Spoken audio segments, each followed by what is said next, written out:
Queridão, o cara aqui tá desesperado, é bem longo o texto dele, mas vamos lá. Cara, eu tenho toque e há poucos meses suspendi minha medicação e meu tratamento por achar que estava com a doença controlada. Acontece que Aham. para controlar as Já manias, por começa exemplo, isso. Não existe isso de suspender remédio, meu filho. é, acontece que para controlar manias, por exemplo, eu tenho feito juramentos e pactos mentais com o diabo e Aí com Deus. piora. Tudo que mania gosta é de juramentos e pactos mentais. É gasolina no fogo, é combustível no incêndio, entendeu? É palha num fogo que estava frio, você joga lá, ele esquenta que esquenta. Essas coisas adoram um pacto. Vai, brother. Então eu fiz juramentos e pactos mentais com o diabo, por exemplo, de que Ixi, com o se não diabo piorou ainda, cumprissem, né, meu filho? Se é, com a gente mesmo já é um inferno, quando o cara faz com o diabo, mesmo que o diabo não participe, vamos supor, o diabo não é onipresente. Então, diferentemente do que os crentes pensam, o diabo não fica sabendo de tudo que se faz em nome do diabo, não. E provavelmente tenha muito mais gente na Terra do que demônio.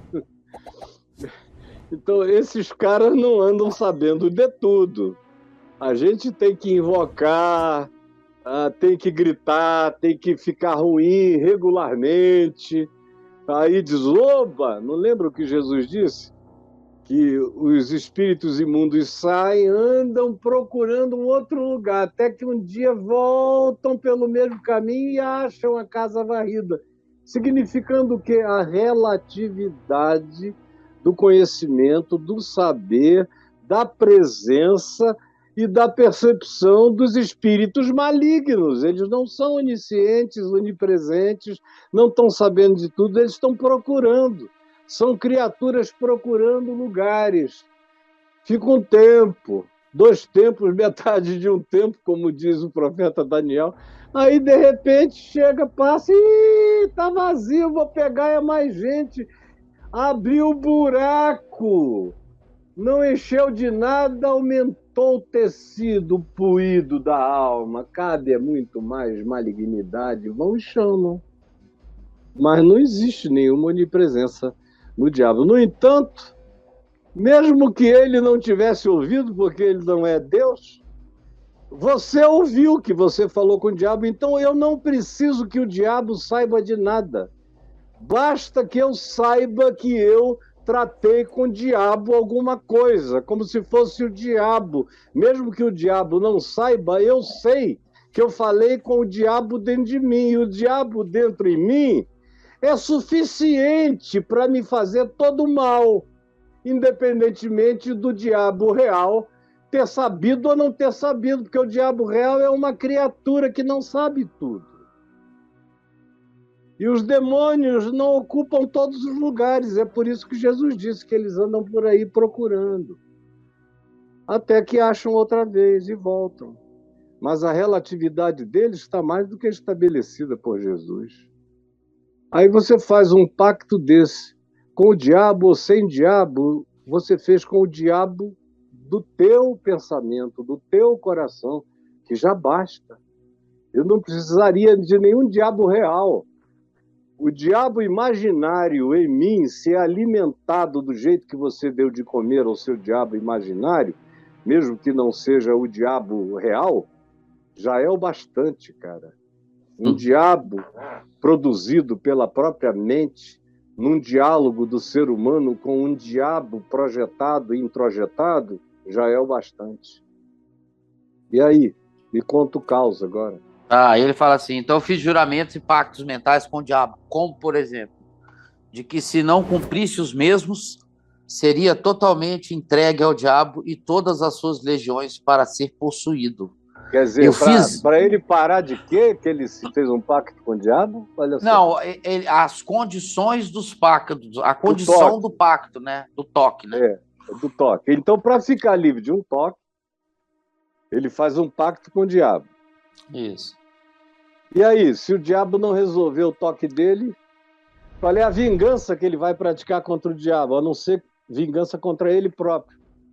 Porque ao fazer um pacto com o diabo, ele já está se vingando de si mesmo, já é parte da doença. Essa relação com esse diabo, para parar de tomar remédios contra o toque, veja só, o cara prefere fazer, é crente mesmo, né? Coisa de crente doido. Prefere fazer um pacto com o diabo do que tomar remédio para o toque, para o transtorno mental, para o transtorno obsessivo-compulsivo, que se não é tratado com medicação, vai levá-lo para uma esquizofrenia, o que possivelmente já esteja começando, ele já está em diálogo com o diabo interior. O próximo passo é o diabo interior começar a falar com ele, a projetar olhares e visões para ele. Meu Deus, é coisa de quem frequenta a religião e não sabe nada do evangelho. E que talvez, de tanto ouvir falar em diabo, em pactos com o diabo, e o pessoal que dá esses testemunhos na igreja, conta que fez pacto com o diabo e o diabo atendeu. Aí por isso os caras vão de cabeça. Até que depois o diabo apresentou a conta, eles ficaram apavorados e se converteram e vieram para a igreja. Essa é a historinha que crente ouve em culto o tempo todo. E é diabo, diabo, diabo, diabo. Esse aí cansou de pedir a Deus, e Deus não vai suspender nenhuma medicação que é fruto da graça divina. Eu tomo os meus remedinhos aqui para o meu diabetes e para as minhas condições cardíacas com toda gratidão, como quem toma um sacramento. Obrigado, Jesus, por esses remedinhos. Eu tenho aqui um medidor de sangue automático. Eu não preciso, graças a Deus, mais furar o dedo como eu furava antes, não sei quantas vezes. É só passar aqui, ó, plim! Eu olhei, está um pouco acima da média porque eu comi antes de subir, mas já está começando a fazer a curva. Daqui a pouco ela está em 90, que é o normal. Porque eu tomei um remédio quando eu subi que vai demorar 1 hora, 1 hora e meia para começar a fazer o efeito total e zerar aqui no plano normal. Bênção de Deus, boa dádiva que vem do alto. Agora, crente, cara, não tem paciente mais horroroso do que crente. Porque crente meteram na cabeça dele que ele pode tomar remédio para o fígado, para os rins, pode fazer hemodiálise, pode fazer transplante de coração, pode fazer de rins, pode fazer de pâncreas, pode fazer de fígado, pode fazer de córnea, pode fazer de retina, pode fazer o que ele quiser. Pode operar as hemorroidas, pode fazer colonoscopia, enfiar uma câmera buraco adentro do ânus, até o talo. Não tem problema. Mais ou menos. Para alguns tem. Tem gente que fica com medo de gostar. Exatamente. E aí, agora, se você disser que é para tomar um remédio para acalmar, para baixar a histeria, o histrionismo, o exagero, a exacerbação, a vida policromática, a existência bipolar, se derem a ele uma chance de se equilibrar, e para isso ele tiver que se medicar, ele rejeita, porque ele acha que o cérebro dele é um órgão do Espírito Santo. Foi isso que ensinaram lá para ele a vida inteira. E se ele der algum remédio para o cérebro, ele está pecando contra o Espírito de Deus, o que já é parte da doença mental, do transtorno obsessivo-compulsivo, e que, se não for medicado, vai virar esquizofrenia, meu filho. E aí, brother? Aí ele segue assim. Aí ele fala, né, que se não cumprisse os mesmos pactos, seria totalmente entregue ao diabo e todas as suas legiões para ser possuído.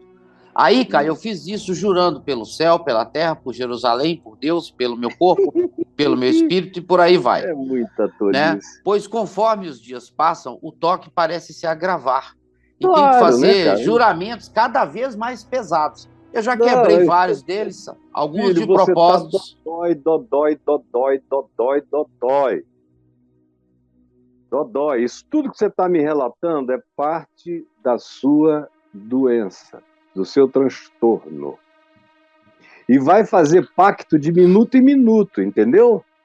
Como não é realidade, como não resolve nada, você vai fazer, começou fazendo uma vez por mês, aí não resolveu, você fez de 15 em 15 dias, uma vez na semana, vai ter que fazer, agora já está de 2 em 2 dias, 3 em 3 dias, daqui a pouco é todo dia, daqui a pouco é várias vezes por dia, daqui a pouco é várias vezes na clínica, internado, no sanatório.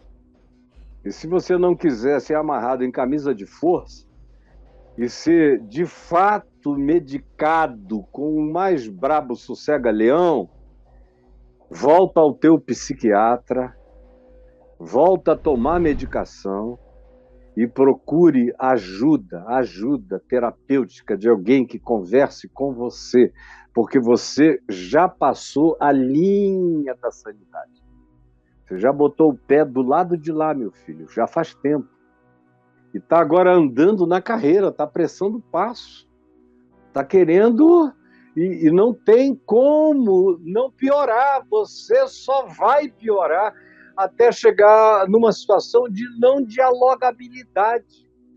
Chegar numa situação em que vão ter que internar você e as chances de reversão, de recuperação e de trazer de volta você a um estado mental minimamente razoável e de autocontrole podem acabar.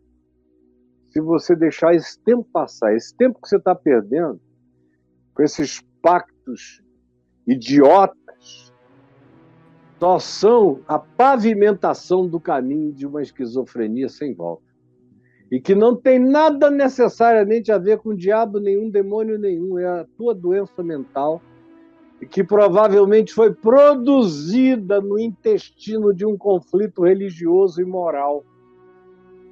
Geralmente, essas doenças, esses transtornos mentais de crente, começam pelo choque, pela incoerência deles, neles próprios, em relação àquilo que são os mandamentos de usos e costumes e pautas de costumes da igreja, da religião, cada vez pior, cada vez mais demoníaca nas suas opressões, e a mente dele, que não consegue cumprir tudo aquilo, vai entrando numa angústia transtornada, o coração vai se turbando, não crê na graça, vive tentando barganhar um lado com o outro. Chegou a um ponto que o cara desistiu de Deus, desistiu da oração, desistiu daquilo que ele nem precisava ter apelado. Porque quando ele está com a boca amarga, ele vai tomar um Epocler, toma um Silimalon. Quando ele está com um problema nos rins, ele toma um remédio prescrito, com receita. Quando ele está com os pulmões chiando, ele toma expectorantes, remédios necessários ou antibióticos de acordo com a seriedade da infecção pulmonar. Agora, quando tem a ver com o cérebro dele, ele prefere fazer um pacto com o diabo. Pelo amor de Deus, só te dando uma surra, garoto. Só botando no colo aqui, dando umas palmadas. Para com isso, rapaz. Procura minha irmã como terapeuta. Por favor, bota aí, Braulio, o nome da minha irmã, Ana da Araújo. Tá no ar. É uma pessoa experiente, está há mais de 20 e tantos anos agora atendendo pessoas e já vê esses casos desde que nasceu, porque ela é filha do meu pai. É minha irmã caçula, ela com 10 anos ou 8 anos de idade, ela já me via com meu pai expulsando demônios lá na garagem da nossa casa e em tudo que é lugar. Ela passou, cresceu, vendo a gente dizer isso aqui é demônio, isso aqui não é só doença mental, tem que tratar. Então, e quando ela ficou adulta e depois dos estudos fez psicanálise, obviamente ela leva uma vantagem brutal sobre a maioria das pessoas e dos psicólogos que não tem essa experiência toda para lidar com esses casos vinculados às enfermidades, aos transtornos mentais eclesiásticos, produzidos no ambiente eclesiástico. Faça isso.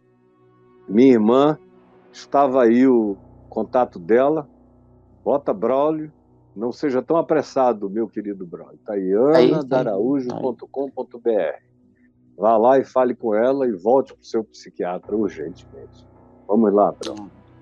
Jesus, Então tá. Eu quero só fazer uma oração por esse amigo, pedindo que essa viseira, porque ele está totalmente cego, tapado, obstruído, a mente dele está toda travada, bloqueada, que tu tires essa trava, que ele enxergue por um momento, que a tua luz o ilumine, que ele perceba e que ele se ajude e que ele não tenha medo da ignorância dele.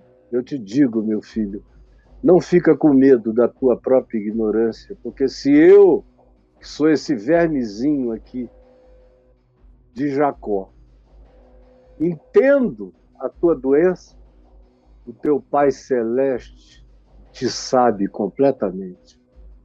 E eu peço a Ele, em nome de Jesus, que blinde o teu coração para toda obra externa do mal e que te dê luz para que tu trates essa perturbação mental no teu interior, na tua mente, e que te dê a coragem de refazer códigos de valores que não são valores divinos, mas mandamentos humanos, que neuroticamente você tentou obedecer e que adoeceram a sua mente, a sua alma, e que estão colocando você num caminho.